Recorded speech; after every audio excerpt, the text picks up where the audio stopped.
फटाक 30 सेकंड में खबरें डाउनलोड कीजिए तक ऐप, लिंक डिस्क्रिप्शन में। भारतीय अरबपति और स्टॉक मार्केट के बिग बुल कहे जाने वाले राकेश झुनझुनवाला के निवेश वाली बजट एयरलाइन अकासा एयर ने 22 दिसंबर को एयरलाइंस का लोगो और टैगलाइन जारी किया। कंपनी ने आकाश को थीम बनाते हुए राइजिंग ए थीम पर अपना लोगो बनाया। कंपनी ने अपनी एयरलाइंस को एक टैगलाइन भी दी जिसका नाम है इट्स योर स्काई, यानी कि यह आसमान आपका है।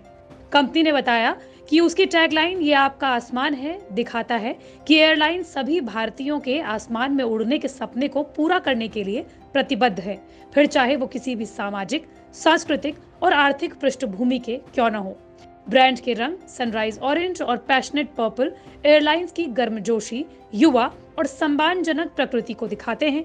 कंपनी ने अकासा एयरलाइंस का लोगो और थीम पेश करते हुए एक ट्वीट भी किया जिसमें लिखा गया कि अकासा एयर के द राइजिंग ए को आज पेश किया गया है, जो आकाश के तत्वों, उगते सूरज की गर्मी और एक पंछी की सहज उड़ान से प्रेरित है। ये तमाम चीजें विमान विंग की निर्भरता का प्रतीक हैं। आपको बता दें कि अकासा एयर के फाउंडर्स में जेट एयरवेज के पूर्व चीफ एग्जीक्यूटिव विनय दुबे और इंडिगो एयरलाइंस के पूर्व प्रेसिडेंट आदित्य घोष भी शामिल हैं। हाल ही में अकासा एयर ने विमान बनाने वाली कंपनी बोइंग को 72 737 मैक्स विमानों का ऑर्डर दिया। कंपनी की पहली डिलीवरी अगले साल 2022 की शुरुआत में हो जाएगी। विमान सेवा 2022 में ही शुरू हो जाएगी। दरअसल ये कहा जा रहा है कि देश में 2 नई एयरलाइंस अकासा और जेट एयरवेज 2.0 अगले साल की शुरुआत में लॉन्च हो जाएंगी। साथ ही एयर इंडिया को भी टाटा ग्रुप ने खरीद लिया है, जिससे एयर टिकट्स के किराए काफी कम होने के आसार हैं। हालांकि इनका बाजार पर असर दिखने में 2 से 3 साल का वक्त लग सकता है, जब ये एयरलाइंस अपना एक्सपेंशन शुरू कर देंगी। अरबपति राकेश झुनझुनवाला का अकासा एयरलाइंस में 40% हिस्सा है। उनका शुरुआती निवेश करीब 250 करोड़ रुपए का है। एयरलाइन शुरू करने का उद्देश्य है देश में सस्ती विमान यात्रा की शुरुआत की जा सके। अकासा एयरलाइंस के बारे में कहा जा रहा है कि एक अल्ट्रा लो कॉस्ट कैरियर होगी। अल्ट्रा लो कॉस्ट कैरियर सस्ती हवाई सेवा का विकल्प है। ये एक तरह से नो फ्रिल्स एयरलाइंस होती हैं, यानी कि एक ऐसी सेवा जिसमें यात्रियों को केवल जरूरी सुविधाएं मुहैया कराई जाती हैं, जिससे टिकट सस्ता हो।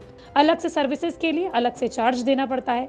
इस एयरलाइंस में एक इंच की कीमत होती है, यानी कि विज्ञापन के जरिए खर्च ऊपर कर फेयर कम किया जाता है। Foldable seat back trays, paper cup, food packaging वगैरह पर एड्स होते हैं। इसके तहत विमान में इन फ्लाइट एंटरटेनमेंट, फूड और बिजनेस क्लास सीटिंग जैसी सुविधाओं पर खर्च नहीं किया जाता। यही वजह है कि इस विमान सेवा को शुरू करने के लिए जेट एयरवेज के पूर्व एग्जीक्यूटिव विनय दुबे और इंडिगो एयरलाइंस के पूर्व प्रेसिडेंट आदित्य घोष को शामिल किया गया है। इंडिगो अपने कम किराए और जेट एयरवेज अब हमेशा से अपनी सर्विसेज के लिए जानी जाती रही है। यही वजह है कि ये अनुमान लगाया जा रहा है कि अकासा में लग्जरी कम दामों में मिल सकेगी। राकेश झुनझुनवाला की कंपनी ने $9 अरब में 72 बोइंग 737 मैक्स एयरक्राफ्ट का ऑर्डर दिया है और इसकी लॉन्चिंग 2022 की गर्मियों में होने का अनुमान है। अब तक देश में जितनी भी एयरलाइंस का किराया होता है वो काफी ज्यादा होता है, लेकिन जिस तरीके से 2022 में 3 विमान सेवाएं लोगों को मिलेंगी, उससे ये उम्मीद की जा रही है कि जल्द ही एयरलाइंस का किराया कम हो सकता है।